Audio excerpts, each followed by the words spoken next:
What's up, everybody, and welcome back to the BallGame podcast. I'm the innocent bystander, Matt Sullivan. I'm Tom. I'm Chris. Big week of football. Oh, wait. Are we doing this intro? No. Doesn't look Oh, like it. wow. We can't do it from here. That's unfortunate. Anyways, Chris is lighting his his candle at the moment. That is not Um, drugs. I promise. It's a candle. What a nice little. Oh, I have a candle. I should have lit my candle. That's all right. I'm not. You don't need to light a candle, Tom. It already looks like hell in your fucking Bro, basement. doesn't it? It's crazy. Look at Wherever my you're look. at right now. Wait, in look your at my room. lamp though. Like it's a really old timey lamp. You can't really see it because of the glare, but Bro's really giving the whole 1940s. it looks like, like one of those remember the Christmas Carol when Ebenezer Scrooge walks around his house with like a candle? Yes. Yeah, that's what it looks like pretty Yes, much. that's exactly what it looks like. But no, I do look like I'm in hell. And all of a sudden, and at some points, my cats try to open my door from underneath, so it quite literally looks like a demon is coming to get me. But we're here, we're good. What if like one day you look and it's not the cat? I would probably be mortified. It's not the cat. It's not Clemmy. It's Not a human. it's not. It's not human. No, That'd be pretty sick. I guess I'll pull out the camera and try and vlog my last moments. that Content. would be pretty cool. We would catch that. That'd be Yeah, pretty dope, I'm here for the content, man. All right. Well, anyways, we just had a great week 10 of NFL football. Honestly, that was an insane stretch on Red Zone. Might I just add Oh my during God, the witching yeah. hour? Shout out Scott Hansen, the GOAT. What an unbelievable stretch of football. A lot of these games came down to the wire, which was super dope. Plenty of game-winning field goals. And just overall, a really fun and entertaining week of football. And a lot of teams showed us exactly what they were made of this week. So very excited to talk about some of this stuff. As per usual, this is an NFL episode in case you weren't able to tell already. But yeah, please be sure to leave a like, subscribe, hit that notification bell, all that stuff before we get started. And without further ado, we need to have a conversation about Mr. Himothy, CJ Stroud. My goodness. We did a Would You Rather last week on CJ Stroud. And I'm going to be honest with you. I picked a few quarterbacks over CJ Stroud that this week I had to look at it again and I said, you know what? No, I was so wrong. I'd take CJ Stroud over almost every single one of the guys that we were talking about. As obviously the Houston Texans won a game that I don't think anybody expected them to win against the Cincinnati Bengals by a final score of 30-27. I genuinely thought this was just going to be another rolling win for the Bengals as they just continue to get hotter and hotter. And the Texans had other plans, and now they're sitting 5-4 with a legitimate shot at potentially getting a playoff spot at the end of this season. I would not want to see CJ Stroud in the first round in a wild card game. Like he'd be the type to go nuts in the playoffs. That's what I'm saying. Like he can single-handedly win a game, and it's like that's not a guy you want to see in a wild card game. So how are we feeling about both sides of this? Obviously, we'll start with the Texans. What are our thoughts? What are our takeaways from the game overall? Not just CJ, just overall. I mean, it was a banger of a game. Like it really was. Like you said, we thought the Bengals might have just, taken care of business, but CJ had other plans, man, and he's got they got some serious talent over there. They're a fun team to watch. They're going to continue to be a fun team to watch. Tank Dell is really good, but CJ is just, man, he just makes throws that he doesn't belong making as a rookie. As a quarterback, some might say he's just defying expectations at every level. I mean, he's a number 2 pick, but no one expected anything close to this his rookie year. That Robert Woods throw that didn't count was not fair. Yeah. But Chris, what are your thoughts? Immediate takeaways from this? No, I mean, CJ Stroud is firmly in the MVP conversation. Yeah. That's my biggest takeaway from this game. I mean, I mentioned it when we did our mid-season awards that D'Amico Ryan should get some Coach of the Year love. And this team, just like you said, Matt, they came out and won a game that they had no business winning. Nico Collins was out, so, we might have given CJ Stroud a pass had he had a bad game in this one because his wide receiver one was out, but it didn't matter. fucking Noah Brown had 170 yards, bro. 2 Like, games in a row. Noah Brown, bro. yeah, I Nuts. mean, CJ Stroud is just playing on a different level right now, and it's not even about how great he's playing, but how perfect he's playing is the most important part. He's not turning the ball over. He's making every single throw, short throws, intermediate throws, deep throws. He's making every throw in the book. Like, he's just been near perfect, and that shows in the Texans winning a game versus a team that a lot of people believe is a Super Bowl contender. So you say near perfect. There was one big mistake from CJ Stroud in this game, but that was also a hell of a play by Cam Taylor-Britt as well.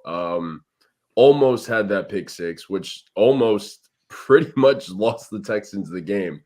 But regardless, I mean, they ended up, you give CJ Stroud the ball at this point with any time left on the clock, and all he needs is a field goal, you're likely going to lose that game. It's just that simple now. What a crazy ending this was.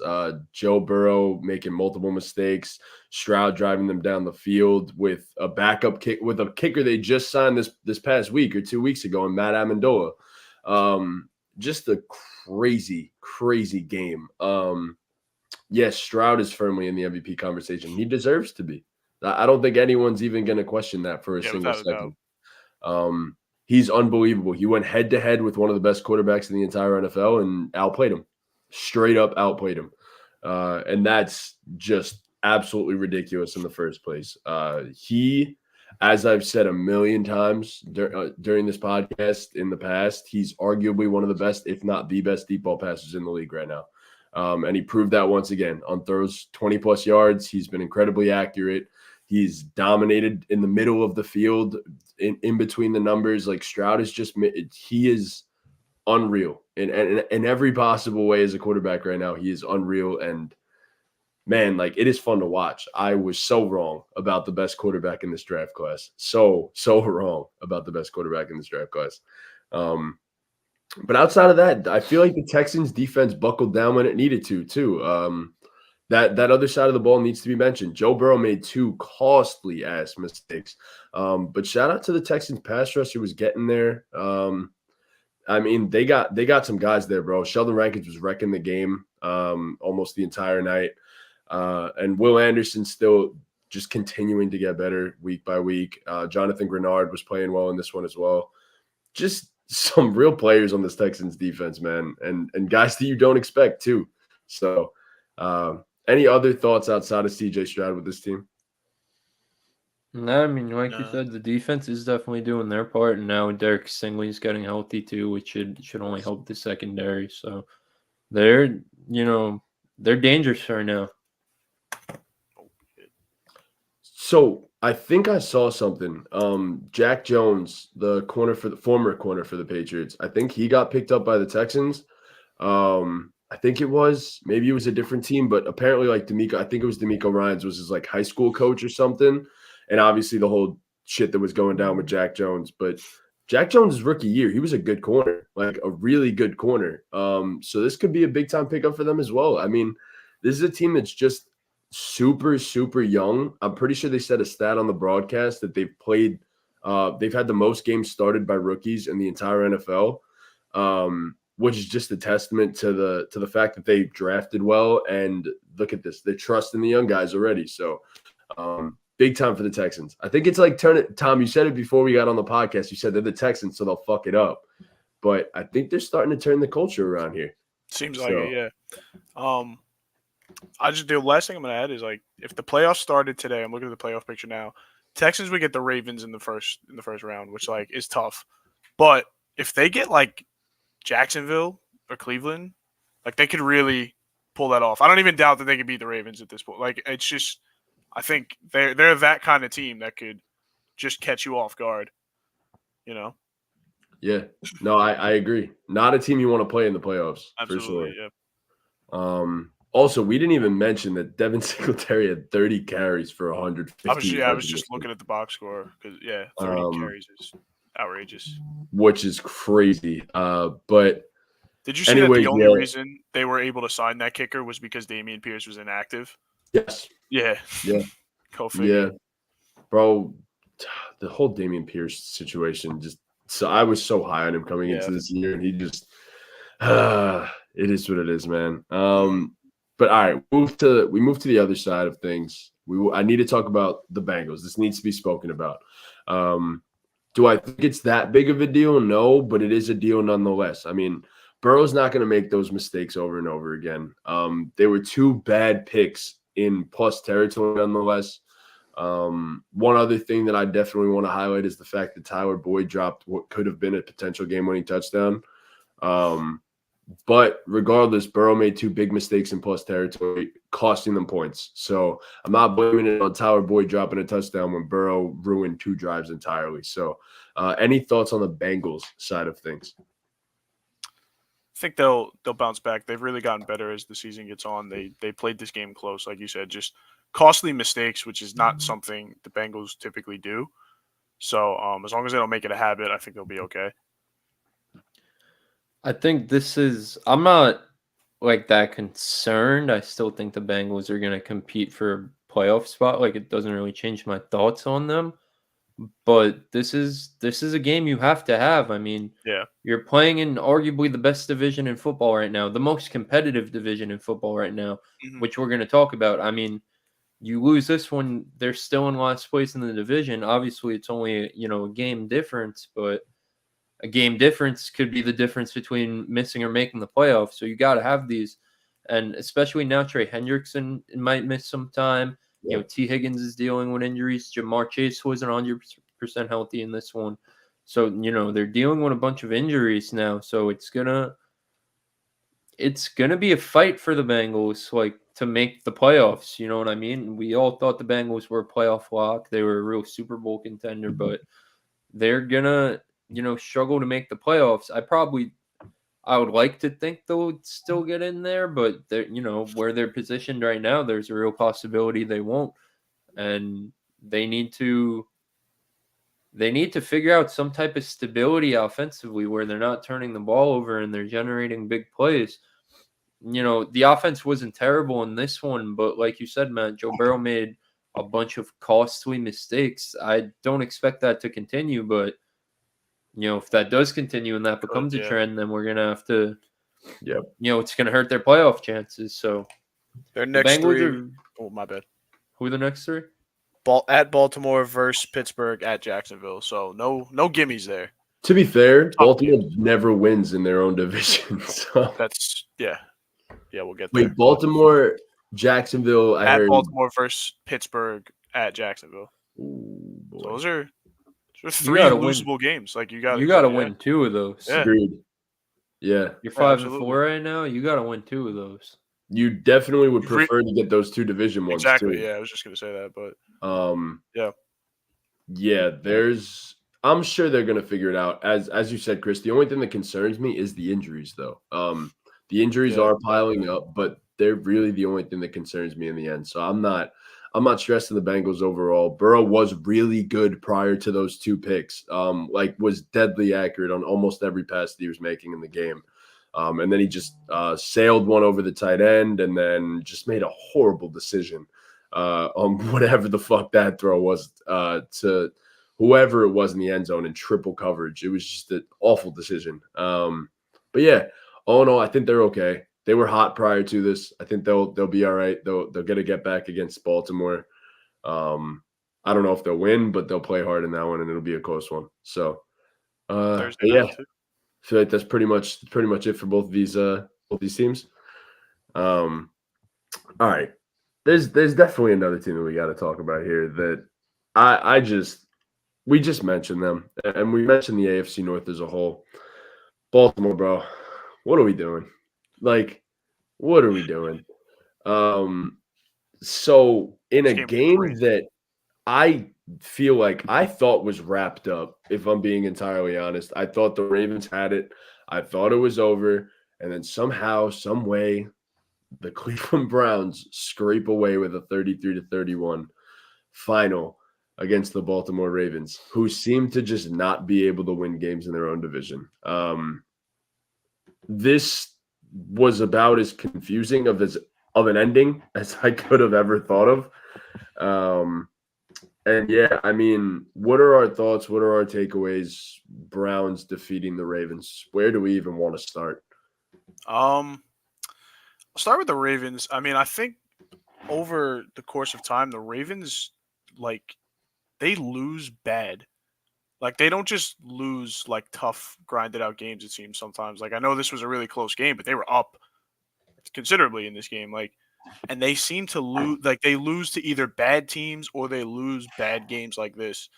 And it's just, I think they just couldn't keep up with the Browns' adjustments. I mean, Deshaun Watson in that second half looked probably played his best football he's played in Cleveland. I mean, and they just like were not prepared for it. He was carving them up in that second half, and yeah, the Ravens just can't win in their division. And like we just said about the Bengals, it's true for the Ravens too. Like they're on top right now, but you gotta win these games. You can't be dropping a game. You can't be blowing leads to teams in your division. Yeah, I mean, this was just a game that, like you said, it looked like it was over for a majority of the game. But the Ravens really never did anything spectacular. You know, you had the early pick 6 by Kyle Hamilton. That was a great play by Kyle Hamilton. Yeah, that was sick. But that kind of just set the tone for the beginning of the game. But the Browns just hung around, and the Ravens never really got it going offensively. You know, I look especially on the ground. You know, Keaton Mitchell went for 11.3 yards per carry, but he only had three carries. He had the long touchdown run. But between Gus Edwards and Lamar Jackson, I mean, Lamar went 8 for 41. That's not spectacular. And Gus Edwards was 11 for 24. So you couldn't get the run game going. And then, you know, when I look at RBSDM, they were, you know, a minus 0.16 EPA per play on early downs and a minus 0.22 EPA per play on early passing downs. So you can't get a run game going on early downs. And clearly you also aren't getting the passing game going on early downs. So there were a lot of 3-and-outs at the end of the game. And then obviously, you know, the costly interception, I don't really think that was Lamar's fault. It was a batted ball. But, you know, that gave the Browns life. And like you said, Tom, Deshaun Watson did enough down the stretch of this game to get the job done. I'm just looking at everything here, and it's I really don't even know how to feel about this one. Like, this is just a game where the Ravens outplayed the Browns and they lost. You just couldn't have something. I don't know if they outplayed the Browns. I personally, I mean, the mistakes that I don't blame one of the interceptions on Lamar. But I think they played better in the first half. Yeah. Yes. But for significantly the game better, I think, in the first half. For the game as a whole, clearly they didn't play better because it wasn't enough to win the game. I feel I personally I'm of the belief that, like, I feel like you can play better than a team and still lose that game. Which I think they did. I feel like the Ravens had a better game than the Browns. They just fucking sold in the end. And yeah, I don't. I just feel like the Ravens, and I feel like they've kind of done this, you know, in the past where they just don't do enough to put a team away. Yeah. I mean, it should have never came down to this, you know. They the feel defense like was the balling out. Bills. They feel like the Bills right now, in where if they're gonna beat a team not up, that bad. Yeah, the Bills suck. No, I don't mean these Bills. I mean like last year's Bills. Where it's like if they're gonna beat you, they're blowing you out. They're dominating you from start to finish pretty much. But like once it's like a semi-close game, it feels like it's like getting a little shaky here, and then they end up losing a game that they should end up winning. And yeah, so I mean, all in all, I don't know. I think they'll be fine. But you just can't be taking losses like this in your division. This can't happen. Yeah. And now Cleveland's sitting 6-3 right now. Just a half a game back from Baltimore in this division. Obviously, we said the Bengals before, sitting 5-4. And then, the other team that we're going to talk about in a moment. But regardless, I mean, all in all, this was an ugly game. There was a lot of turnovers involved. 2 defensive touchdowns, 1 on each side, and I don't have many takeaways from this. This was just disgusting. This was AFC North football. Yeah, honestly. I mean Was the AFC Brown North the football for Browns sure. have a brand of football, and you mentioned AFC North football. They kind of really embrace that, and if they're gonna beat you, they're gonna beat you in the trenches. And you have a guy like Jerome Ford, who's a filler for Nick Chubb, who we think is one of the best running backs in the game, and Jerome Ford's running all over these boys. And that's a testament to how great the Cleveland Browns offensive line is. And then you look on, like I said, the other way, the Ravens couldn't run the ball for shit. And the Ravens are one of the best rushing teams in the NFL. The Browns are just gonna wear you down in the trenches. And like we saw in this game, it was a slow start for them, but they keep running the ball at you. Myles Garrett and Zadarius Smith, they just keep coming. They just fucking keep coming so hard. And the Browns just, they've shown over the course of the season that they're just not going to quit. No matter, what injuries, no matter how bad they're playing in the beginning of the game, they're not going to quit, and they're going to be a threat, just as much as any of these other teams in the AFC North. Yeah, I mean, they're right in the mix. You mentioned Jerome Ford. He's 17 for 107, 6.3 yards per carry. Deshaun Watson, like I said, he played well in the second half, but 20 for 34, 213, a touchdown, a pick. Like that's not great. But if they can get a decent Deshaun Watson, this Browns team is really legit. It's just they need some decent quarterback play. Like that man, Amari Cooper, is a DAWG. This might be dog. the best version of Amari Cooper. He is fucking good, man. So in the first half, Deshaun Watson went 6 for 20 for 79 yards, and he had a pick 6. He left the game after he got banged up, and then came back and ended up finishing, like you said, 20 for 34 for 213 and a touchdown. Yeah, I mean, they put him on juice, man, in that locker room. I don't know what they did. Yeah. But...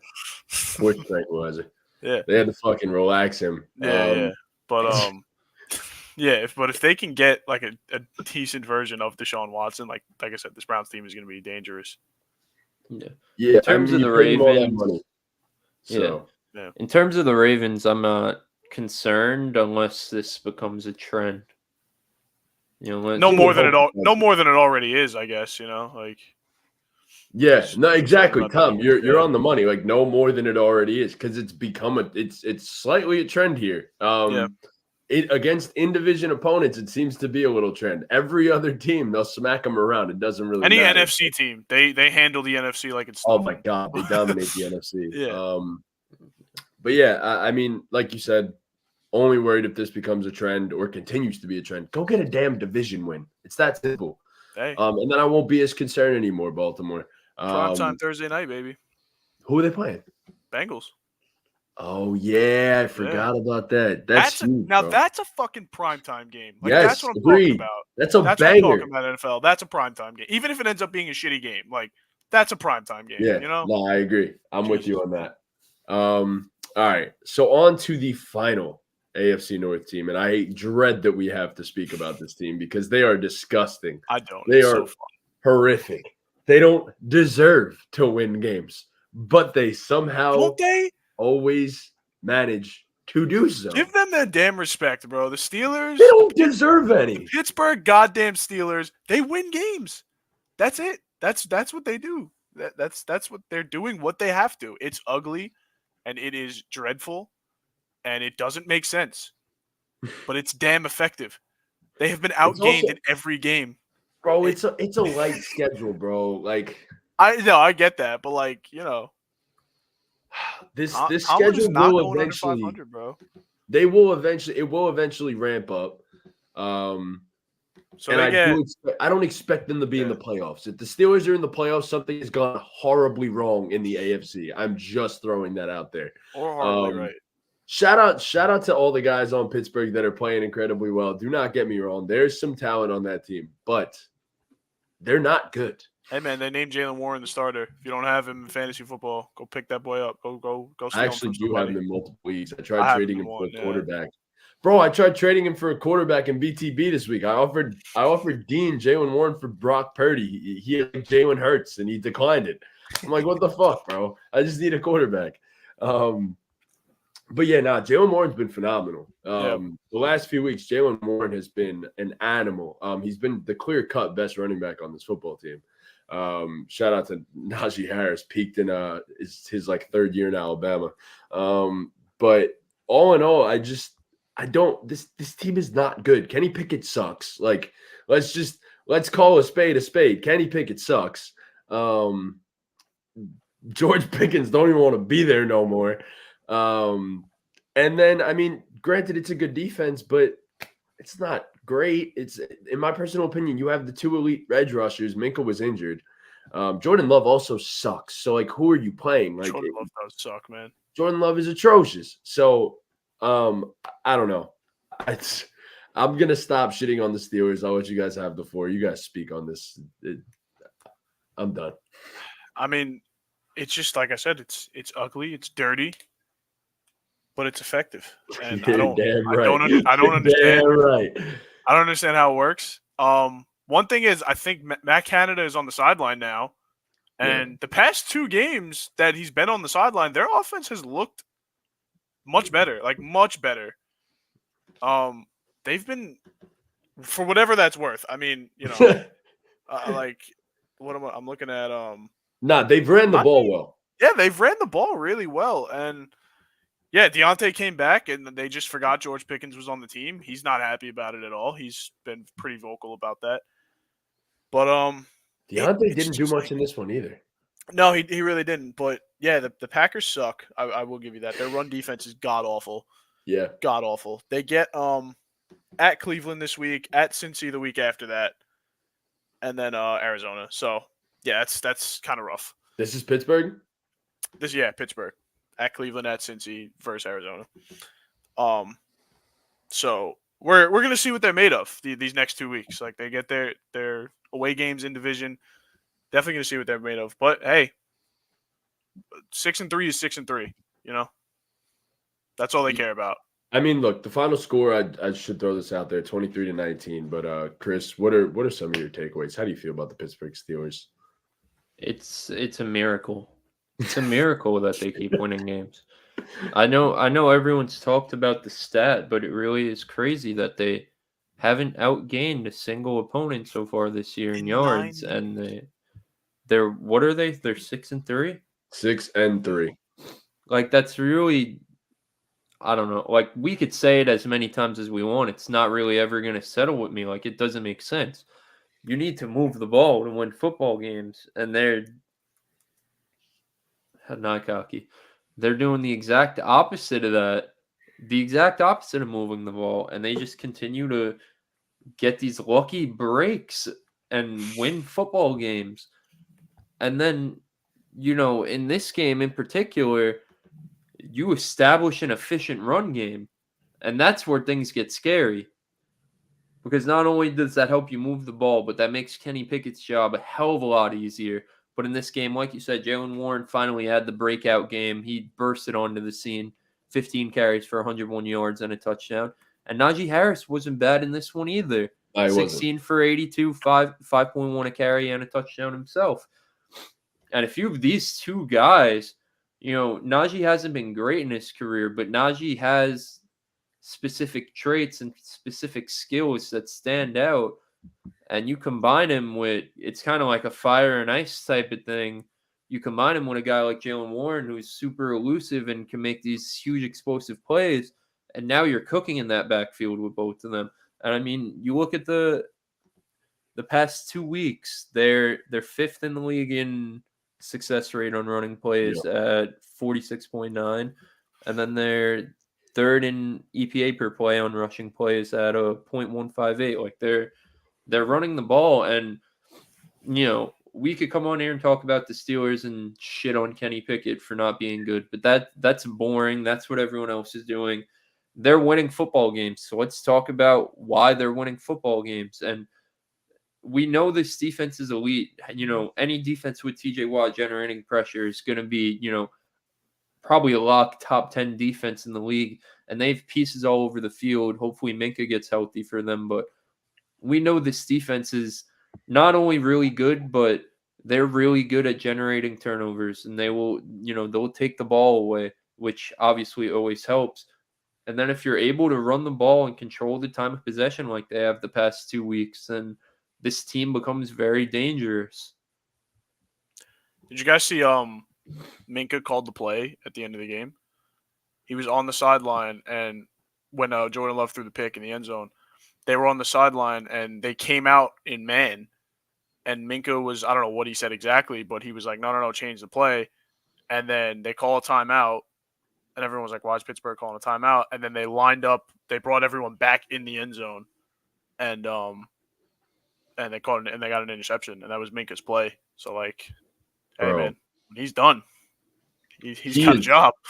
He is so incredibly smart as a football player. He really is. They're missing him for sure. When they have him back, defense will be clicking on another level as well, I'm expecting. But yeah, I mean, look, when you got two edge rushers that have the ability that TJ Watt and Alex Highsmith have, it's elementary from that point forward. I mean, you're going to create pressure. That's just the fact. But when you play better quarterbacks, they're going to be able to handle that pressure better too. So the two turnovers from Jordan Love, it's just becoming a trend. Like Love, we don't need to talk about the Packers. Jordan Love has turned into what I feel like Jordan Love prior to the season was like a 50-50 guy. Like if the Packers were going to be good, it was going to be on Jordan Love. They were going to be bad, it was going to be on Jordan Love. And we ended up getting the bad. We ended up getting a quarterback that is just really bad at football. Yeah. And so, yeah, I mean, if you look at the Steelers' entire schedule, I mean, honestly, I'll go through all of their games to this point, the wins so far. So all their games, we'll go down the standings. The 49ers, game 1, they got blown out, beat the brakes off them. Week 2, they beat the Browns. Week 3, they beat the Raiders. Week 4, they got the brakes beat off them by the Texans. 5th game, beat the Ravens 17-10. Rams, that was, another, I guess, quality win. Beat by the Jags, beat the Titans, beat the Packers. Okay, so they have a couple decent wins in there. But all in all, I don't know, man. This is not a good football team. And let's keep in mind that game that they played against the Browns that they won, that was the game that Nick Chubb ended up unfortunately destroying his knee. So, yeah. And had 70 yards like midway through the second quarter. So, but yeah, I don't know. If they continue to win, I guess I just have to give it respect. It'd be hilarious if they get outgained in all 17 games and somehow have a winning record. They win like 10 games, yeah. Just like Mike Tomlin. That's why I feel like this team is dangerous. And I wasn't high on the Steelers coming in, but they're obviously not going to not outgain a single opponent for the entire year.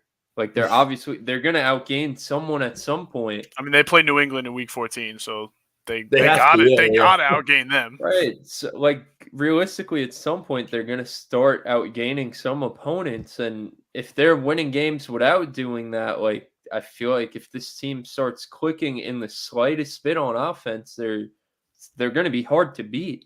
They're ready. That means they're going to start losing games. Naturally, that's the entire script. But I just feel like if they're able to win so many games the way they are right now, the offense, like I'm not saying Kenny Pickett has to have an MVP second half of the year type shit, but if they start clicking a little bit, there's no reason this team can't be like a real life threat.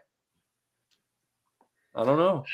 There's too many flaws. Yeah, I don't know. I don't trust Kenny Pickett in playoff football. It ain't even just Kenny Pickett. Like, it's so much more than just Kenny Pickett. It's an offensive line that can't really pass block. It's a defense that has struggled to stop the run all season. Doesn't have quality corners whatsoever. I mean, Patrick Peterson's probably their best corner right now, and that boy is mostly washed now. Still solid, but nothing special. So all in all, like, yes, they have an elite 2 players on defense, 3 players, but it's not a good defense overall. And not to mention they just lost Cole Holcomb, I'm pretty sure, as well. So Yeah. they're beat up, bro. They have 2 linebackers that I'm pretty sure are out for the season. Minka's injured. And then obviously, you figure out the rest, but no, this is a team with too many flaws. Way too many They flaws. just keep winning. I can't see it happening anymore. I think this is it. Like, this is where it starts to go downhill for the Pittsburgh Steelers. They will end up with at least a 500 record. I guarantee it, because Mike Tomlin, he's built can't. There's himself some 17 equity games. here now. What happened? Can't go 500. There's 17 games. Well, you could tie. Oh, okay. Fair enough. So, but yeah, and they did that. I'm pretty sure they did that last year. They went 8-1, or something like that. But awesome. regardless, it's over. It's done. This was the final week. I'm putting the claim in. The Steelers are done. They're going downhill from here on out. I think this is the beginning of the end. What if they just come out and put up 40 on the Bengals or the Browns, whoever they're playing? The Browns. They just 40-piece the Bengals, beat the brakes off them. Yeah. Kenny Pickett starts his MVP second half. Yeah, Kenny Pickett's just gunslinging. That'd be crazy. I mean, that's just how I feel about them. That's it. This is it. So, who's going to shout out the Steelers though? They're playing Steeler football, man. They are doing just enough to win. Yeah, that's what they do. AFC North is some disgustingly bad football sometimes. So, yeah. Who's posing the question? Who's saying it? All right, guys, I'll do it. So, who's going to win the AFC North? Oh, I thought that was a question, but I just didn't want to. I didn't want to shoot for it. Man, it's been a bloodbath. The most competitive division in all of football so far. I was rolling with the Ravens in the preseason. I'm going to keep rolling with the Ravens now. I know they just lost to the Browns, but I think they have the best.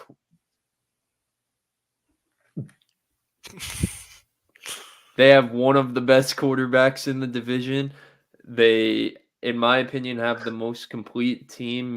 They have a complete defense. They have a complete offense, including an offensive line. They have a run game. They have weapons through the air now, and Zay Flowers, Mark Andrews. So I think they're just the most complete team in the division, and they could beat you in more ways than the other three. Yeah, I like that. I'm also going with the Ravens. I like what you said, that they can beat you in multiple ways. Also, strength of schedule matters. So they got Cincy, Chargers, bye week, Rams, Jags, Niners, Dolphins, Steelers. So, a couple tough games in there. But they still get a bye week, so that's always helpful. But yeah, I'm rocking with the Ravens too. I think they're the best team in this division, and I think the record's going to reflect that. Yeah, I mean, I hate to be boring. I want to pick something else that I could argue it, but I have the Ravens as my Super Bowl pick anyway, so I'm not going against them in this scenario. So I'm sticking with the Baltimore Ravens, the team that I've been pushing all season long. So I'm gonna stick with them. Part of me does want to pick the Bengals because they were playing incredibly well prior to this one. I think Joe Burrow will get it right. You said one of the best quarterbacks in the division. They do not have the best. I don't. It's tough. Burrow and Lamar are very close, but all in all, I wanted to maybe pick the Bengals, but nah, I'm sticking with the guys. I'm sticking with the Baltimore Ravens. So, as you said, Chris, most complete team in the division, no question. But yeah, so that's that. Okay, we do have one more team, and I wouldn't call them a complete team.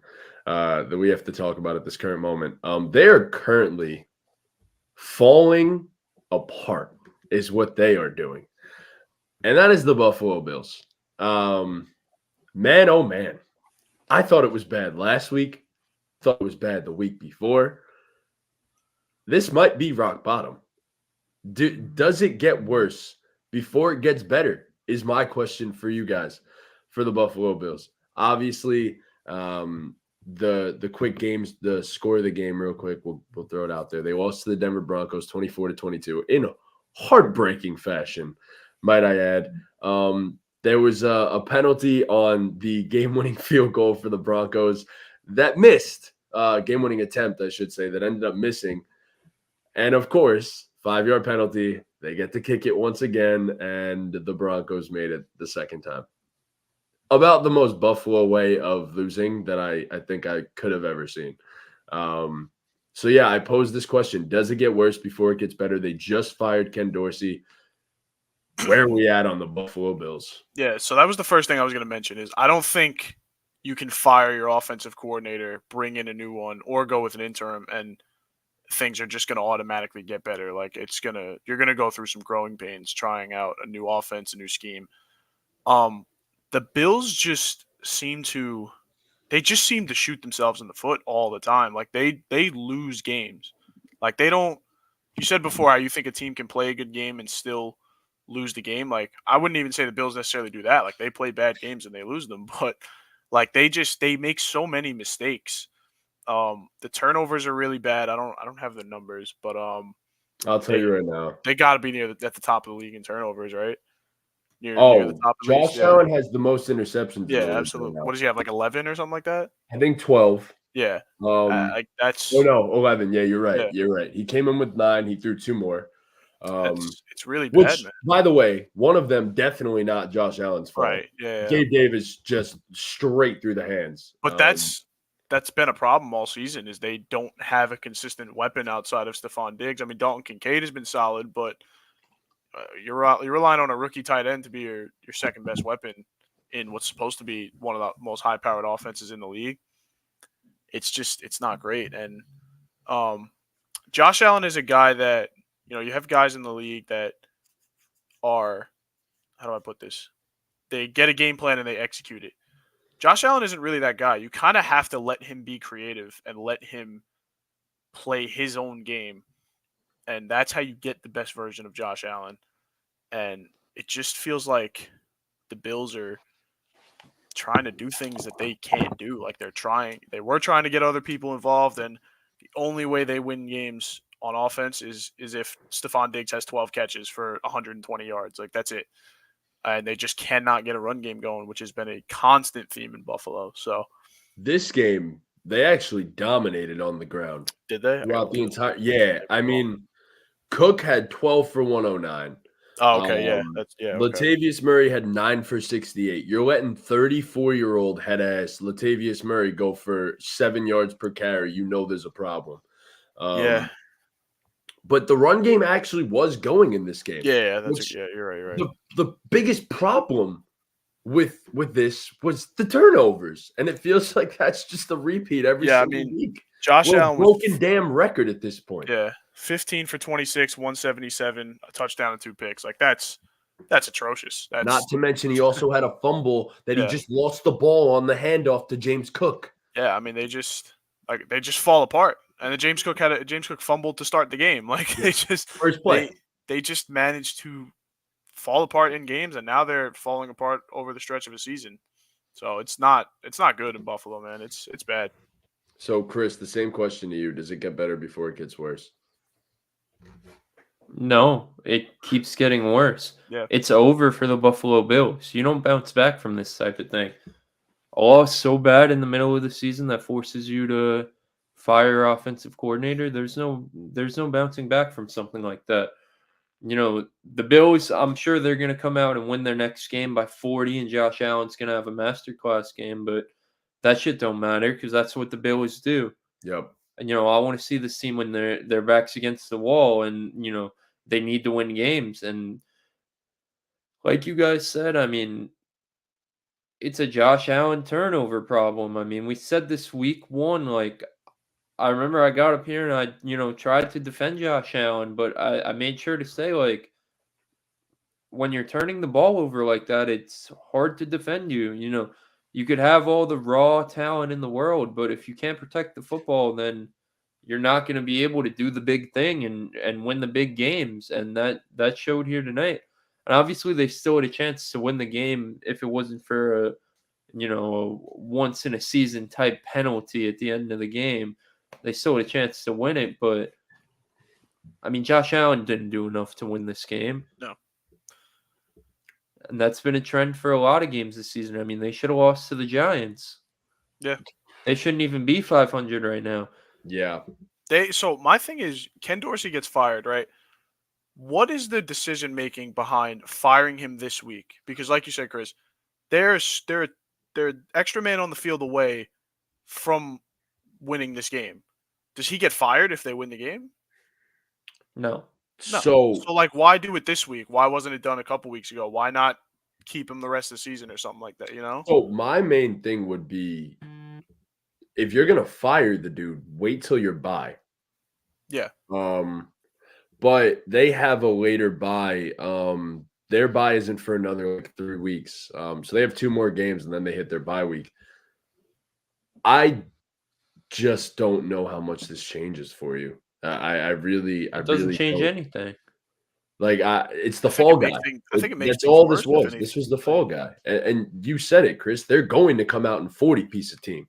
Dude, They have the Jets. They have the Jets next week. Bro, they have the Jets, then the Eagles, then the bye, then the Chiefs, then the Cowboys. Oh, bro, they're fucked. Can they They're- can go 0-4 in those games. They're scared. They won't. They won't. I don't think they will either, but Um, would we be shocked if they did? I would be. Yeah, I would. Because the Bills do manage to play the great teams. Like, okay, there's the meme out there that Josh Allen plays like the quarterback that he's playing against. That is very true. Honestly, most of the time, that is very true. So he'll play Mahomes, and the Chiefs. That Chiefs game will be super close. It'll probably be like 27-27 going into the fourth quarter or whatever. Or 21-21, whatever. Just it'll be a close game. Josh will be playing great. Mahomes will be playing great. They'll win one of those. I wouldn't be surprised if they beat the Chiefs because that's their Super Bowl at this point. So, yeah, I don't know. My biggest concern with the Bills is that no one's coming through that door on the other side of the ball defensively to come and save you. You know, I have it in front of me right now. Since week 7, they're the second worst team in terms of defensive EPA per play at a .104. The only team who's worse than them during that span is the Detroit Lions. But, you know, the defense isn't getting better throughout the remainder of the season. So the offense needs to figure shit out. And I just Firing your coordinator does not seem like the way to do that. yeah, I just don't see a world where things were so bad that you had to fire the coordinator, that after doing that it's going to make things better. We know this team could be explosive and put up points. I don't think anyone is questioning that. When they're on, they're, you know, amongst one of the best in the league. It's just the inconsistencies, and when it's bad, it's bad. I mean, this is a game that you can't lose. Can't lose this game. So now I'm going to say beyond this season, Trayvon Diggs is calling for his brother to get out of Buffalo. Bro, Diggs wants out. What do you do? Like, you lose Diggs, you lose your offense. I mean, I know Josh Allen can be a superhuman at times, but he looks like nothing without Diggs sometimes. yo, Trayvon tore into Josh. Yeah, I on know. Twitter. Oh my God, Kansas is coming back. This is What's the special. score right now? 62 up. This is special. What I gotta channel watch- is it? I gotta watch some college ball this ESPN. season, bro. Okay, I'm throwing this on right now. Before the tournament. But all in all, I mean, no, I think you have to tear it down if Diggs wants out. I'm gonna be dead honest. You think they trade? Like, there's no way they trade Diggs and Allen in the same offseason, right? Well, Diggs is gone this season, bro. Diggs will be gone. Yeah. Diggs will be gone. And I'm gonna be honest with you, I wouldn't be surprised if the Cowboys came calling. Oh my God! Please do not make me make me watch Stephon Diggs tear my team up twice a year. I already got to put up with AJ Brown, bro. Like, Diggs and CD. and CeeDee Lamb, right? Yeah. Bro. I can't, Chris. I can't tell if you're frozen or if you're just locked into that game. Oh, he's locked. He's locked. Okay. Nah. And one. Yeah, that and one was kind of crazy. But no, it's over. Like Diggs will be out of there. But I just question after the Diggs trade, what's next? Like you can't trade Josh, right? Yeah. Like you can't. That's what I'm saying. Like, yeah. So let me ask you guys, on a scale of 1 to 10, how concerned are you about not just this season, but the future of the Buffalo Bills? I gotta go. I mean, if Diggs wants it, I gotta go in like a. It's crazy to say 9. Like, I don't think you're crazy at all, Tom. I'm not gonna go 10 because like The there's alarms are going off in like my head. this is Like bad, bro. Like I said, Diggs is their whole offense. I'm Not even at Josh. a Diggs 10. is their whole offense. Like I'm at a 10. Like there's Yeah. no doubt about it. I'm at a 10. I don't know what you do. I don't know how you go forward with this team. There are pieces still. Don't get me wrong. James Cook is a great young back. absolutely. Dalton Kincaid will be a very good tight end for the future. He's already been great in his rookie season the last few games. Gabe Davis is going to walk. That's another problem. You're not re-signing him. He sucks. So who are your receivers? Khalil Shakir? Like what are we left to? Diggs is going to want out. Gabe Davis is going to leave because someone's going to end up paying that man, and Buffalo's going to be like, fuck that. We've seen way too many moments where this man has not shown up. We're not paying his ass. Josh is gonna wake up one day like, wait, Diggs it, Gabe it. Who the fuck am I throwing the ball to? Like, you're throwing to Khalil Shakir. Yeah, I'm not doing this shit. And Dalton Kincaid, bro, and Dawson Knox is still there. Cool, yay, let's go. Maybe that lets them establish a run game somewhat. I don't know, probably not. But I'm so concerned about the Buffalo Bills' future. I mean, and then you look at it on defense. You have Von Miller, who's an aging guy who's getting paid. You have Trey White, who was an aging guy that just got hurt, and another big time injury. Yeah. You have two safeties who are pretty much done after this season. And all in all, Matt Milano just tore his ACL.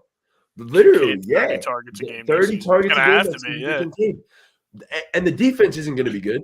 The defense isn't going to be any better. So that was my big concern with the Bills. If you go back and watch the old podcasts in the offseason, why I was so low on the Bills was not that I don't think this is a good defensive unit, but they're aging and injury prone. So this to me was, I don't think just to me, I don't think I was the only one who thought this, but this was the last ride for the Bills. You have aging stars on defense. You have literally one piece on offense who the past 2 years when you've lost has thrown fits. He's thrown fits at multiple points during his tenure with the Bills, bitching and complaining on the sideline.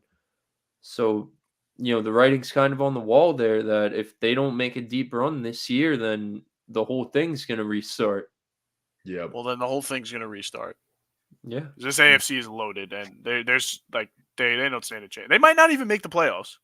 Bro, that's insane. Like if they don't make the playoffs, oh my god, that is insane. That's unreal. Like that is wild to me. I feel like this week is like this is it. You lose, I think your season is over. You win, you have to win in blowout fashion so that you can kind of convince yourselves in your own head, oh, okay, we're still here. Like we're still great. But Chris, as you said, I think this defense is shot now. It's done. You lost Milano, and he was the heart and soul. Obviously everyone already knew this. They lost Tremaine Edmonds in the offseason. And then you lose Matt Milano to a torn ACL, and he was playing like the best linebacker in football right next to Roquan Smith. So, I mean, this hurts. Trey White was trying to figure it out coming back from his torn ACL and then tears his Achilles. It sucks. It's the worst that also you have the two aging safeties. Like nothing's getting better from here. I'm concerned about their future. That's a 10. Do I think they can maybe turn it around and make some semblance of a run this season? Sure, but I don't think they're going deep into the playoffs. No, they can't. It's a rough one. It's a rough one out in Buffalo. This was their Super Bowl window. Bills That's Mafia, so you sad. deserve better. That's so sad that they couldn't pull one off. You guys sit in the freezing cold and blizzards and put yourselves through tables. Yeah. They're the best fans ever. Yeah, they really are. They deserve better, man. It really does suck. New York football is down the drain fully now. So Stephon Diggs just got to come a few hours downstate. That's all. Come to the Giants, man. I'll take him. Yeah. Nah, he's gonna end up in a Cowboys uniform. Nah, he's gonna go to a good team. He's not. We're fucked. He's gonna end up in a Cowboys uniform. Yeah. Since we're throwing this stuff out there, is there any other landing spots in the offseason that you think Diggs could end up getting traded to? Imagine he goes to Kansas City. I don't know if that can physically happen, but like, can you just imagine the outrage if Stephon Diggs is a Chief? That'd be amazing. That'd be unreal. That'd be amazing. trying to think of wide receiver needy teams that are good because he's not going to a shitty team like the Patriots. I just don't know, like, The situations. Texans could be in play. Texans could be in play Oh for my God, sure. that'd be elite. Texans could Stroud with The definitely. Diggs. Lions Right. could potentially be in play. I'm The on Ryan. Lions, Diggs would be fire. right? I feel like the Lions could be in play if they make a little bit of noise this year and they think they need to just get more explosive in the passing game. I agree. And then I'm sure Potentially, they have the assets, the Lions. actually, I was gonna say the Falcons, but nope. No, the Falcons are a wide receiver needy team, but they have so many other needs. Agreed. Yeah. Oh my God, if I had to watch Stephon Diggs in an Arthur Smith system, I might stop watching football. Yo, he put him in the run block, bro. Bro, that is a crime He'd put him as against the jumbo tight humanity. end. That is It'd a be crime against humanity right there. bro. Yeah. There aren't that many contenders that are like big time wide receiver needy. I mean, if the Chiefs, Ravens could somehow big figure time. out a way to get him, Yeah, that'd also be a that cool. would be unreal. That'd also be a cool one. But yeah, Chargers, that'd be cool. But they have so many other needs too. Chargers could have the best team ever, and they'd still fuck and it they'd up still somehow not be 500 for the season. They literally did, didn't they? They had the best offense and the best defense one year, and then missed the playoffs because their special teams was just god awful. I'm pretty sure they were like top 10 in both or some shit. No, like that. I think they were number one in offense and number there's one. no way, bro. I'll look it up. You carry on. I'll look it up. That's quite literally impossible. There's no way. But Chargers gonna Charger, so I guess that shit happens. But but yeah. So the 2010 San Diego Chargers are noted for having both the number one ranked offense and defense, and let's see, finishing with a 9-7 record, missing the playoffs. Wait, what year was this? 2010. They had I think they had the worst special teams ever. Bro, that's I could be insane. wrong, but I know, they had the number one offense, number one defense, and missed the playoffs. That's just the most Chargers thing ever. That is about as Chargers of a stat as Chargers. Exactly. Yes. That's nuts. But yeah, I think that's every team that we mostly wanted to cover. Oh wait, no, there's one more. And I'm happy we saved them for the end of this. Okay, they're back. We were concerned. We were worried slightly. It didn't get to alarm blaring type levels, but it was a slight concern where it was is this really going to happen? Did they fall off? And then they reminded you of exactly who they are, and that is the San Francisco 49ers absolutely bludgeoning the Jacksonville Jaguars. 34-3 was the final. And that score might not even do the dominance justice, if I could somehow say that. What are our thoughts? The Niners are back, and they are terrifying. Yeah, this is one of the best get-back games ever. I mean, the Jaguars were coming off 5 in a row. And you're coming off 3 losses in a row. So if you ever needed to win a game, it was this one. And it's just, from a morale standpoint, this is a huge boost for your team. And it's just, I think the concerns with the 49ers were mostly revolved around Trent Williams and Debo not playing. Those guys are back. The 49ers are back. That's not a coincidence. But I watched this game on Red Zone, and I just felt like anytime I tuned in to a Jacksonville offensive possession, Trevor Lawrence was under pressure. And it was just, that's what the 49ers do.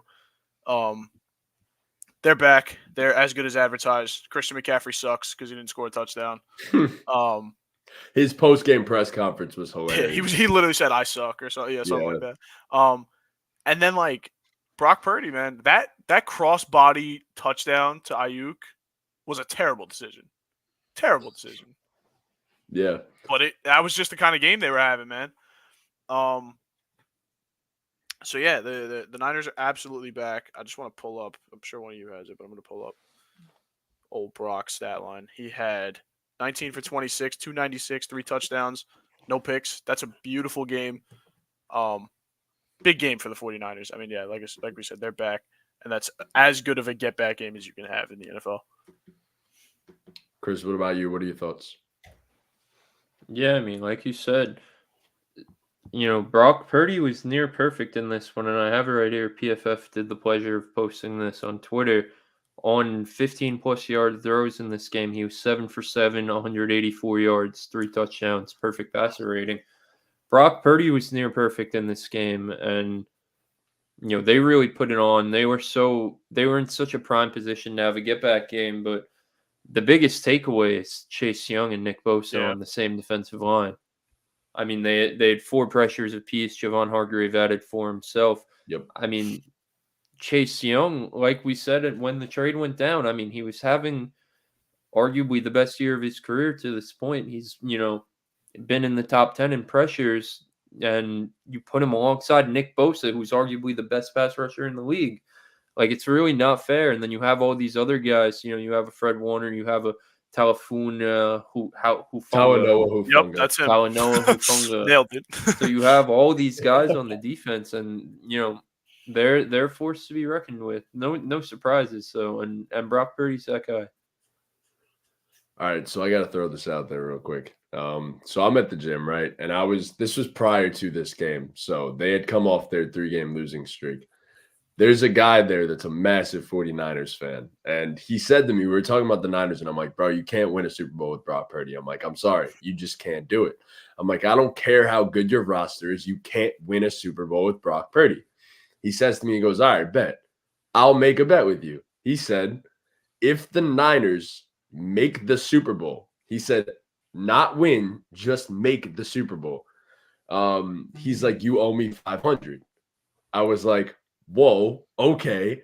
I was like, I don't know about all that. But then he said, if any other team makes it, just makes it, I'll give you 750. I said, bet, and shook that man's hand. So was that man Joe Montana? What? Was that man Joe Montana? His name is actually Joe, funny enough. Love the guy. He's great. He's awesome. But yeah, I bet it. I was like, fuck it, let's do it. So I have the field against the Niners. So I'm not a Niners fan for the rest of the season at all. So, but yeah, I mean, just thought I'd share that with the world. You're gonna lose. So this did not make me feel good at all. I'll just throw that out there. I was sick to my stomach watching that shit.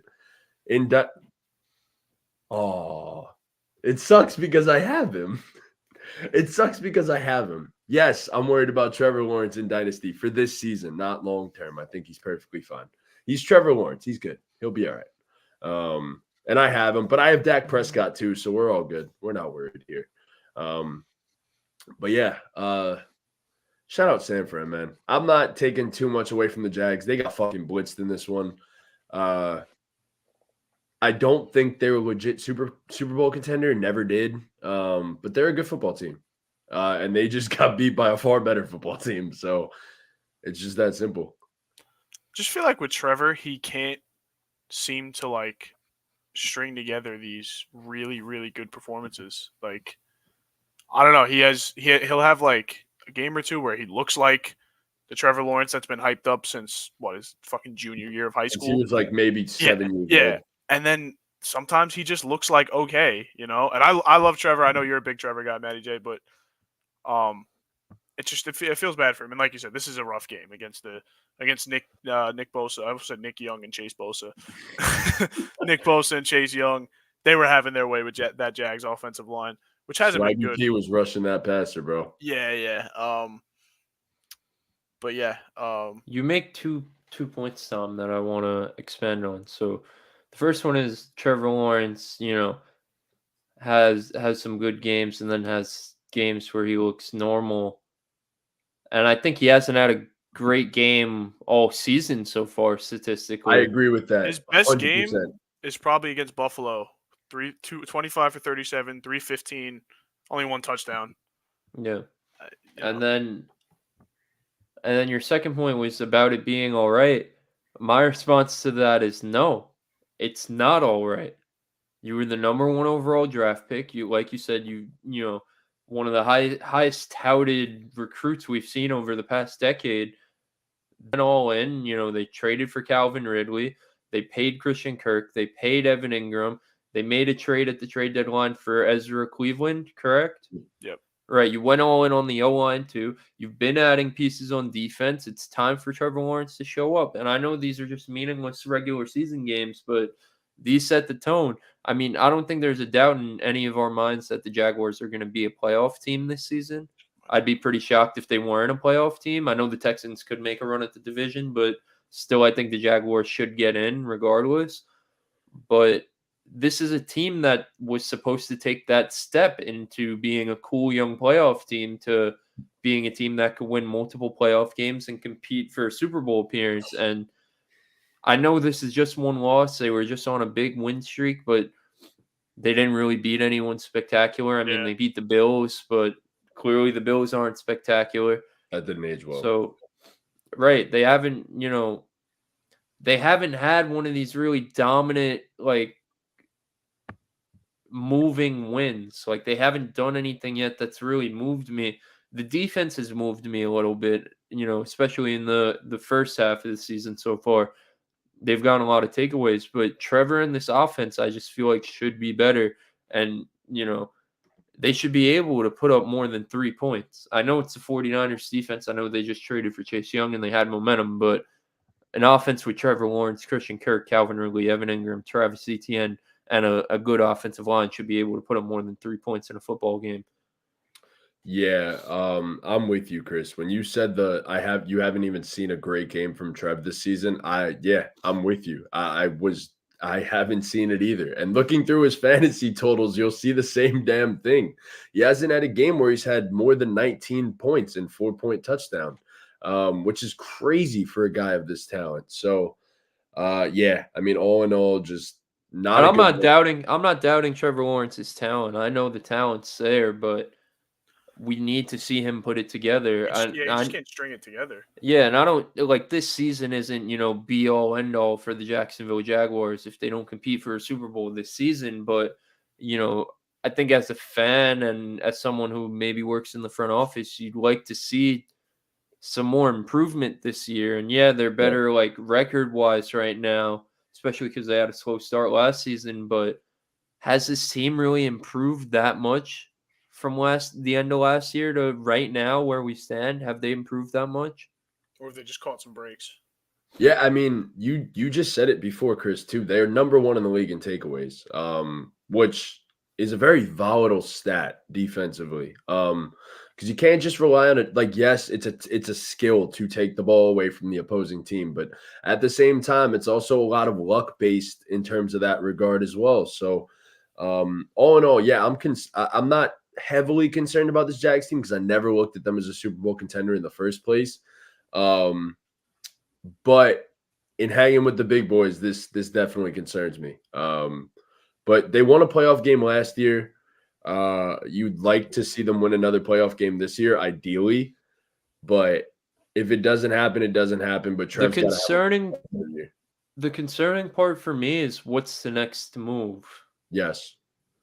I feel like they've already made all their moves. You know what I mean? They're tied. They're tied to that offense. Yeah.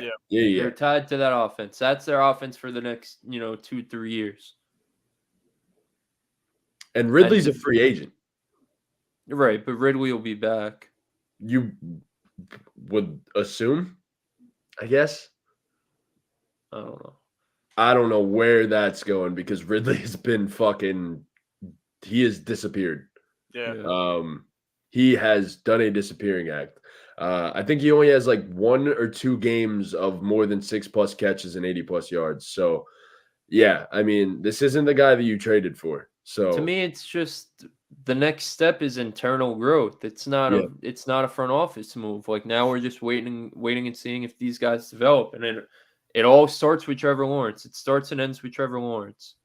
I think you can maybe make a move for another edge rusher or a defensive back, and I think that would be about it. But as you said, the offense, this is it. Yeah. This is it. So you guys got to get better internally and go from there. So luckily, it's still a young team. Luckily, you still have Trevor, who is incredibly young on a rookie scale deal. This is his 3rd year. He's due for the extension after this season. But yeah, I mean, I don't think you're questioning it. Trev will get paid. There's no doubt about it. Trev will get paid. But I think they're one of the most interesting teams in the NFL this year because Yeah. if you look at like I said, if you look at their record, you would think off the rip like, oh, this team improved from last year. At this time last year, they were nowhere near this good in terms of their record. But then when you really look at it, like, has the team really improved that much? And you look at the offense, and they're just middle of the pack and everything. And it's Yep. like, well, how are they middle of the pack? They have Trevor Lawrence, who's supposed to take a jump. Christian Kirk just had a career year. Evan Ingram had a career year. Travis Etienne's a young ascending running back. And then you add Calvin Ridley. You add depth on the O-line. How is this team not taking a jump offensively? So it's very interesting. And the part that makes it even more interesting is all it takes for this team is getting hot at the right time. Yep. Like, I don't look We at the saw it last Jaguars. year. Right. I don't look at the Jaguars like those top contenders, but Trevor Lawrence has the talent to string together some playoff games. Yes, 100%. And around this roster, I would like to say if Trevor Lawrence is playing like a god, then this team is amongst one of the best teams in the NFL. Yeah. Yeah, for sure. If Trevor's playing like the guy that we expected him to be when he came in, yes, 100%. But he's not right now, and that's the issue. Makes him very interesting because he could just turn it up at the right time, and then you're looking at a contending team right there. Yeah. So their next three: Titans, Jags, and Bengals. They are the Jags. So, yeah. Oh, I mean, Yeah. Titans, Texans. My fault. Titans, Texans, and Bengals. Whoops. Titans, Texans, and Bengals is their next three. So that's gonna be interesting. But yeah. So that's that. Niners are back. Jags are shaky, and that's pretty much the main two takeaways from this one.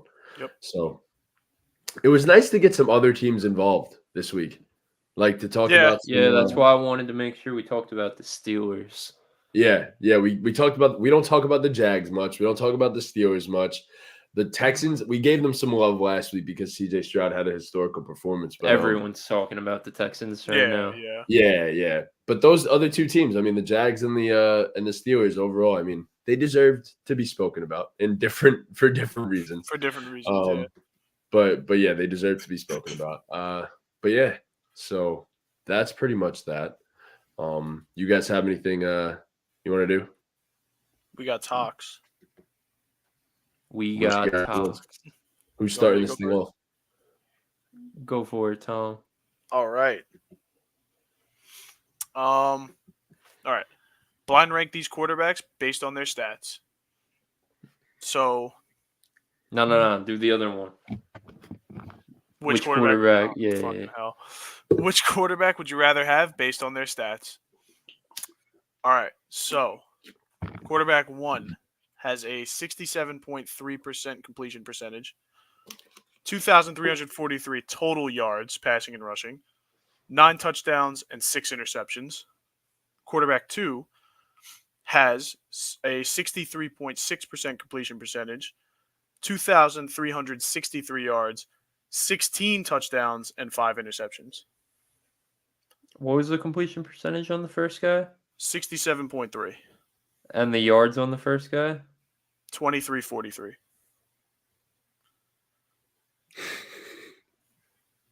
This is gonna be wild. I have to go with player B. He has more touchdowns, less interceptions. The yards and the completion percentage is pretty similar. I agree. I'd have to go with player B as well. I feel like player B is about to be like Josh Dobbs or some shit. Player A was Trevor Lawrence. Player B was Joshua Dobbs. That's exactly who that was, yeah. Josh Dobbs is him, bro. The Pastronaut. The Pastronaut. That's the greatest nickname of all time, by the way. That is so like cool, the bro. greatest Like, nickname of all time, by the way. But since you did actually just mention Josh Dobbs, that we should talk about him a little bit. God damn it, this man is the greatest at being on a team and then just immediately being great. And nobody knew about him. Nobody, like Arizona, they didn't have his jersey in the fucking store, bro. And then they had to put it in because he won a game that he had no business winning against the Cowboys. Yep. And now you see him with talent around him in Minnesota, and now he's 2-0. And Minnesota looks really good, and they're only going to get better when you add who a lot of people like to say is the best receiver in the NFL. They're 5-0 well, without Justin Jefferson. Did I read that? That's fucking unreal. yep. And Kirk went down for 2 of them, and they traded.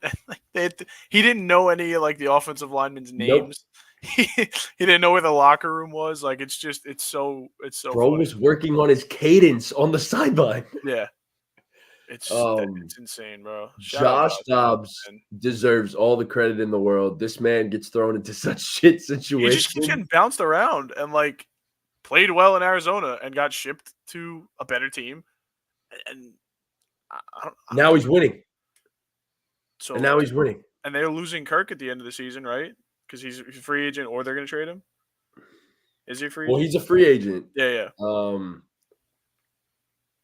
I think they extend him. Probably. Maybe Josh Dobbs is their guy. You know, that's funny because he's a free agent after this season too.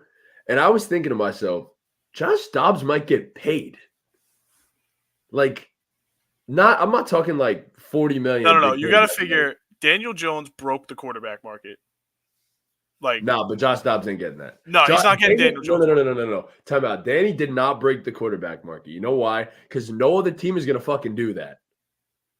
Okay, that's fair. No other team is going to look at the Daniel Jones. And if a quarterback does that and says, oh, look at what this guy made, every other team is going to laugh at the guy and be like, go fuck yourself. So that's what I was thinking. My thought process was like, if Daniel Jones got 46 a year, does Josh Dobbs get like 30? Nah, so Danny got 40 a year. 40, okay. On average annual salary. Yeah. Josh Dobbs will, I think, most certainly be the highest paid backup in the NFL. I don't know. How do you watch this season and not like you're not going to start a guy like I don't know. I can't even like Aiden O'Connell. You're not going to start Aiden O'Connell. Well, so I could see him also being a bridge quarterback. That I could definitely see. That's what I think. I think he's established himself as a bridge quarterback at least. I mean, or he's going to do so. He hasn't been like spectacular this season, but he's had some moments. Yeah, exactly. For what he was expected versus what he's doing, it's pretty fucking good, man. Yeah, that situation's tough, bro. I don't know. He's gonna get paid like probably close to 20 though. As you should. I would say, if not a little bit more, by some team. And keep in mind, Raiders are locked in with Garoppolo next year too. I'm pretty sure. Oh, well, that was just an example I was throwing out there. But yeah. I don't know what other teams. Maybe the Patriots as a bridge for a year. Maybe the Patriots as a bridge for a year. Because Mac Jones ain't doing it, bro. Mac ain't doing it. Yeah, I mean, there are teams that are going to want a bridge quarterback. So, yeah, there always are. But yeah, talk about the other Cardinals quarterback real quick. Kyler's back. And Kyler made Kyler plays in his first game back. He did make Kyler plays. And they won. Yeah. Which, as a Giant fan, don't think I could have been happier. Yep. So Kyler was just mad that he had to play on Call of Duty launch weekend, and so he took it out on the other team. He didn't have a spectacular game, but I expect somewhere in the near future he'll have a Kyler Murray game. For his first game back, that was some special shit. Yeah, so like the numbers don't jump off the screen at you, right? Yeah. But he looked like he hasn't missed a beat. Like I think he looked pretty good. He was running around like a little kid who stole something, like as he usually does. It's just Kyler got the juice, man. Kyler got the juice. That's what makes Kyler so special, bro. He's fun to watch, man. Kyler could generate some big plays. Is he their quarterback next year? I don't know. I kind of hope not. I hope I think so, but it depends on where their draft picks went. And maybe he decides he wants to, go play for someone good. Bro, this game's a viral movie right now. It's 83-83. I see this right now. But yeah, all in all, I that's gonna be fun. But as my fan, super happy. It's in our power to end up with one of Caleb or Drake. It's in our power now. So wait, Chris, I gotta ask: if we end up with Drake, are you a partial Giant fan? Like, what's the word there? Oh yeah. Oh shit. Yeah. Okay. Wow. Right, the Chris Giants agenda. I can't wait to see that next week. Bro, I'm gonna ride or die for wherever Drake may go. That's my guy. I think I might want him more than Caleb, but people aren't ready for that conversation just yet. So I've been woke. But I might want them more than Caleb. They're I'm just both some throwing that out there. dogs. I know that. I've been woke, man. But yeah. All right. So we have one more TikTok. Yeah. All right. All right.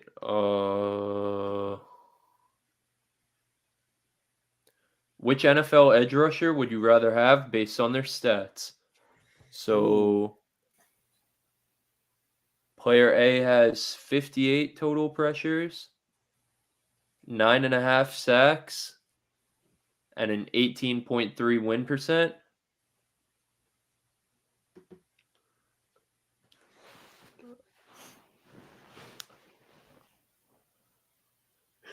And one forced fumble for shits and gigs. Okay. Player B has 53 total pressures, 7.5 total sacks, and a 22.4 win percent. And also has forced one fumble. So more pressures, more sacks, lower win percent.